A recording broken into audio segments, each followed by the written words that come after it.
Hi అండి, ఎలా ఉన్నారు? బాగున్నారైతే అనుకుంటున్నా. నా ఫ్రెండ్ ఒకడు బాలమురుగేశన్ ఉండేవాడు. మాది ఒకే ఊరండి. వాళ్ళ ఇల్లు మా ఇల్లు ఎదురుగానే ఉంటాయి. చాలా మంచివాడండి. కలిసి పెరిగాం, ఒకే క్లాస్లో చదువుకున్నాం. నేనేమైనా కోపంలో ఒక మాట అన్నా కూడా సైలెంట్గా వెళ్ళిపోయేవాడు. చాలా మంచివాడండి నిజంగానే. కానీ ఇప్పుడు వాడు లేదు, చనిపోయాడు.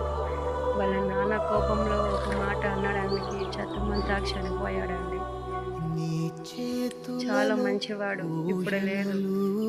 నేను చెప్పేది ఒక మాట అండి, మా నాన్న కోపంలో ఒక మాట అన్నారని మీరు కోపంలో ఎలాంటి నిర్ణయాలు తీసుకోవద్దండి. కాసేపు ఆలోచించండి. వాళ్ళు తిట్టేది మన మంచికే కదా, దానికే మీరు ప్రాణాలు తీసుకునే వరకు చూసుకోవద్దండి. అమ్మ నాన్నలు కూడా చెప్తున్నారు, మంచి మాటల్లో పిల్లలు చెప్పండి. ఈ కాలం పిల్లలు ఏమన్నా ఒక మాట అంటే చాలా దూరం వెళ్ళిపోతున్నారు. మంచి మాటల్లో చెప్పండి ప్లీజ్ అండి. ఎవరైనా ఆత్రంలో పడి ప్రాణం తీసుకోకండి. Thank you.